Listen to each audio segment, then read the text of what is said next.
देवर की शादी। निधि की शादी सुमित के साथ हुई थी। सुमित का एक छोटा भाई भी था और उसका नाम था अमित।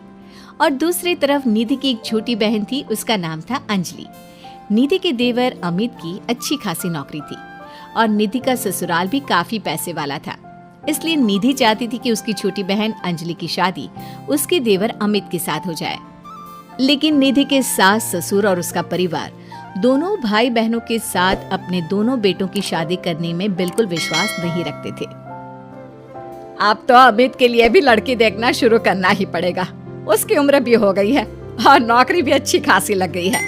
अरे मम्मी जी, लड़की देखने की क्या जरूरत है? मेरी छोटी बहन अंजलि है ना, अमित के लिए एकदम परफेक्ट मैच है वो। निधि, तुमसे कितनी बार कहा है, मम्मी तुम्हारी छोटी बहन अंजलि को इस घर की बहू नहीं बनाना चाहती।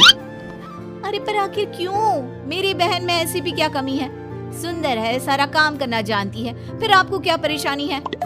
बात परेशानी की नहीं है बेटा, लेकिन मैंने शुरू से ही सोच रखा था एक ही घर की दो लड़कियां अपने बेटों के लिए नहीं लेकर आऊंगी। वो क्या है ना, दोनों बहनें देवरानी जेठानी बन जाएंगी तो बस प्रॉब्लम ही प्रॉब्लम आने वाली है। लेकिन निधि इस बात के लिए बिल्कुल तैयार नहीं थी।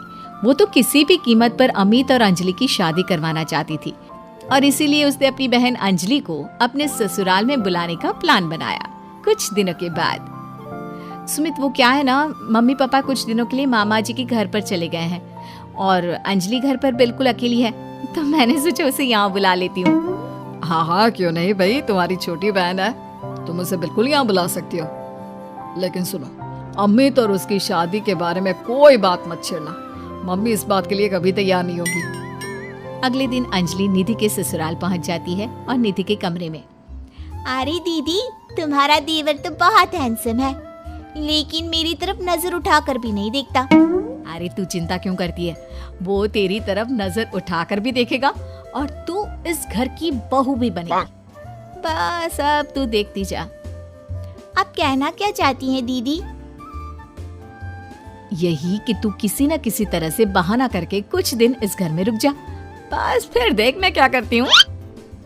अगर आपने मेरी शादी अमित के साथ करवा दी ना दीदी, तो जिंदगी भर आपकी सेवा करूंगी। मुझे तो आपकी शादी के बाद से ही बहुत पसंद है। अरे मेरी प्यारी बहना, तेरे दिल की खबर तो मुझे कब से लग गई थी। सब जानती हूँ मैं। बस अब चिंता मत करियो और जैसा मैं कहती हूँ वैसा करती जाओ। अगले दिन देख अंजलि, थोड़ी देर बाद मेरी सास बाथरूम से नहाकर निकलेगी, तो बाथरूम के दरवाजे पर थोड़ा सा पानी गिरा दे। ये क्या कह रही हो दीदी? आपकी सास गिर गई तो उसे चोट लग जाएगी और आपके लिए मुसीबत हो जाएगी। अरे पागल, जैसे ही वो गिरने लगे तो झट से जाकर उसे संभाल लेना। देख, मेरी सास के दिल में अब तुझे जगह बनानी है। इस घर की बहू बनना है या नहीं? हाँ दीदी, वो बात तो सही है। ठीक है, मैं चुपचाप जाकर बाथरूम के दरवाजे पर पानी गिरा कर आती हूँ। कुछ देर बाद सास जैसे ही गिरने लगती है, अंजलि वहाँ पर पहुँच जाती है। हे भगवान, अभी मैं गिर जाती तो मेरे हाथ पैर टूट जाते। अरे भगवान भला करे, तुमने मेरी जान बचा ली। मैंने कहा था ना मम्मी जी, मेरी बहन बहुत अच्छी है, सबकी मदद करती है। हाँ, बात तो तुम्हारी सही है अंजलि बेटा, भगवान तुम्हारा भला करे। आज तुम्हारी वजह से मैं तो मरते मरते बच गई। थैंक यू अंजलि, तुमने मम्मी को गिराने से बचा लिया। अरे वाह दीदी, आज तो तुम्हारी ट्रिक काम कर गई। बस अब जैसा मैं कहती हूँ वैसा ही करती जाओ। देखना कुछ ही दिनों में मम्मी जी खुद आगे चलकर अपने बेटे के लिए तुम्हारा रिश्ता मुझसे मांगेंगी। कुछ दिनों के बाद देख अंजलि, अब हमें अपना अगला प्लान कामयाब करना है। क्या प्लान है दीदी? आप तो बस बता दो, जैसा आप कहेंगी मैं वैसा ही करूंगी। देख, मेरी सास को ना अजवाइन से एलर्जी है। मैं आज सब्जी में जानबूझकर अजवाइन डाल दूंगी। लेकिन दीदी, उससे तो आपकी सास की तबीयत खराब हो जाएगी। अरे मेरी बात तो सुन, अजवाइन खाने के बाद अगर मेरी सास को थोड़ा सा 1 चम्मच शहद दे दिया जाए तो उनकी तबीयत ठीक हो जाती है। और ये नुस्खा मुझे पता है, ये बात मेरी सास को भी नहीं पता। जैसे ही वो अजवाइन वाली सब्जी खाएं, जल्दी से जाकर शहद ले आना। ये क्या बहू, तुमने सब्जी में अजवाइन क्यों डाल दिया? तुम जानती हो ना, मुझे इससे एलर्जी होती है। माफ कर दीजिए मम्मी जी, मुझे तो पता ही नहीं था। निधि जल्दी से जाकर मम्मी के लिए पानी लेकर आओ। अरे नहीं नहीं जीजू, आंटी जी की एलर्जी पानी से नहीं बल्कि शहद से दूर हो जाएगी। 1 मिनट रुकिए। अंजलि दौड़ कर जाती है और शहद लेकर आती है। लेकिन तुम्हें इसके बारे में कैसे पता? बस ऐसे ही। आंटी जी ये लीजिए, जल्दी से 1 चम्मच शहद खा लीजिए। अब देखिए थोड़ी देर में आप ठीक हो जाएंगी। तुमने तो एक बार फिर से मम्मी जी की जान बचा ली अंजलि, वरना मैंने तो आज बहुत बड़ी गलती कर दी थी।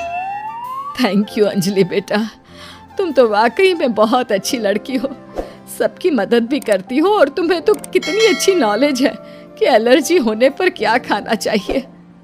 वाकई में तुम बहुत इंटेलिजेंट लड़की हो Anjali, thank you so much.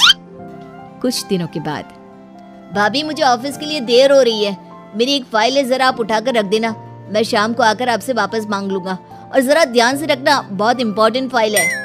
ठीक है अमित, मैं आपकी फाइल अच्छे से संभाल कर रखूंगी। अमित के जाने के बाद, देखो अंजलि, ये अमित के ऑफिस की एक बहुत इंपॉर्टेंट फाइल है। मैं जानबूझकर इसे कहीं पर छिपा दूंगी और तुम्हें बता दूंगी कि ये फाइल कहाँ रखी है। बस जैसे ही वो मुझसे फाइल ढूंढने के लिए कहेगा, तुम फाइल झटपट ढूंढ कर ले आना और उसे दे देना। वाह दीदी, मुझे इस घर की बहू बनाने के लिए आप कितनी मेहनत कर रही हैं। शाम के वक्त, भाभी मैंने आपको एक फाइल संभाल कर रखने को दी थी, प्लीज जरा वापस दे दीजिए ना, मुझे एक प्रेजेंटेशन बनाना है।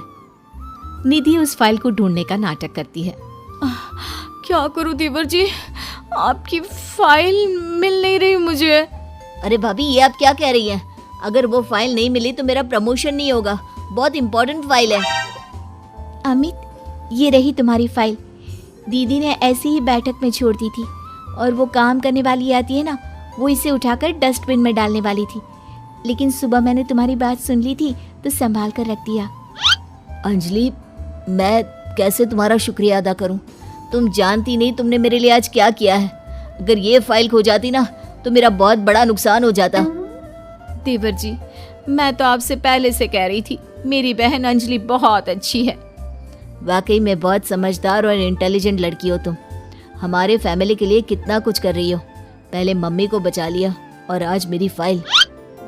अगले दिन, मुझे लगता है कि अमित भी अंजलि को धीरे धीरे पसंद करने लगा है। तुमने फिर से वही कहानी कहना शुरू कर दिया। मैंने कहा ना, अंजलि की शादी अमित से हम नहीं करवाना चाहते। देखो बेटा, तुम्हारी बहन बहुत अच्छी है, लेकिन फिर भी मैं अमित के लिए किसी दूसरे घर की लड़की लाना चाहती हूँ। एक ही घर की 2 लड़कियां मुझे अपनी बहू बनाकर नहीं लानी। मम्मी जी, मेरी बहन ने आपके लिए इतना कुछ किया और फिर भी आप उसके साथ ऐसा कर रही हैं। तुम गलत समझ रही हो निधि, ये बात तो हम लोगों ने तुम्हें पहले ही कह दी थी। तुम्हारी कोशिशें बेकार है, ऐसा कुछ नहीं होने वाला निधि। देखा दीदी, तुम्हारे सब कुछ करने के बाद भी तुम्हारे ससुराल वाले मुझे इस घर की बहू बनाने के लिए तैयार नहीं है। लगता है अब एक आखिरी खेल खेलना पड़ेगा और देखना, उसके बाद सब ठीक हो जाएगा। मजबूरी में मेरी सास को अमित के साथ तुम्हारी शादी करवानी पड़ेगी। लेकिन दीदी अब आप क्या करने वाली हैं? कल रात को जब अमित ऑफिस से देर से लौटेगा तो उसके खाने में बेहोशी की दवा डाल दूंगी। तुम चुपचाप उसके कमरे में उसके बेड पर जाकर लेट जाना, कुछ करने की जरूरत नहीं है, बाकी का सारा काम मैं संभालूंगी। निधि और अंजलि मिलकर अमित को फंसाने का प्लान बनाते हैं। दोनों अमित के खाने में बेहोशी की दवाई डाल देते हैं। भाभी बड़े जोरों की भूख लगी है। दीदी तो सो गई है, आपके लिए खाना मैं लगा देती हूँ। हाँ हाँ बिल्कुल, वैसे रात काफी हो गई है, तुम सोई क्यों नहीं? मैं तुम्हारा इंतजार कर रही थी, सोचा तुम ऑफिस से लौट कर आओगी, खाना कौन देगा, बस इसीलिए। तुम कितनी अच्छी हो अंजलि, सबका कितना ख्याल रखती हो। थोड़ी देर के बाद खाना खाकर अमित गहरी नींद में सो जाता है और अपने प्लान के हिसाब से अंजलि उसके पास जाकर लेट जाती है। अगली सुबह, मम्मी जी ये देखिए, अमित मेरी बहन अंजलि से कितना प्यार करता है और कल रात को तो उन दोनों के बीच क्या बताऊं, वो सब हो गया जो नहीं होना चाहिए था। मुझे लगता है अब हमें उन दोनों की शादी करवा देनी चाहिए। नहीं नहीं भाभी, आप ये क्या कह रही हैं?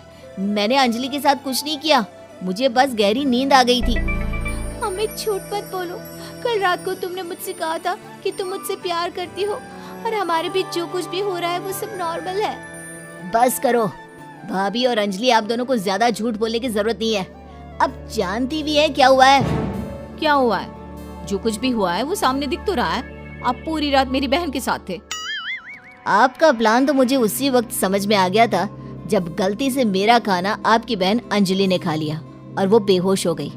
और वो बेहोशी की हालत में वो सब कुछ कह रही थी जो आप मुझे कहने वाले थे। क्या इसका मतलब तुम्हें सब पता चल गया? हाँ, मुझे सब पता चल गया। और आप सबकी जानकारी के लिए ये भी बता दूं कि मेरी पहले से ही एक गर्लफ्रेंड है शिवानी, और मैं उसे बहुत पसंद करता हूँ। देखो निधि, ये तुमने ठीक नहीं किया। अपनी बहन को इस घर की बहू बनाने के लिए तुम इस हद तक गिर सकती हो, मैंने कभी सोचा भी नहीं था। अमित ठीक कह रहे हो, वो सब हमारा नाटक था, लेकिन गलती से मैंने शायद बेहोशी वाला खाना खा लिया और हमारी पोल खुल गई। बहू तुम्हारी बहन वाकई में बहुत अच्छी है और इससे कोई भी अच्छा लड़का मिल जाएगा, लेकिन मेरा अमित किसी और को पसंद करता है और इसीलिए मैं तुम्हें बार बार समझाने की कोशिश करती थी। बस मैं तुम्हारा दिल नहीं तोड़ना चाहती थी, इसलिए कभी तुम्हें शिवानी के बारे में नहीं बताया।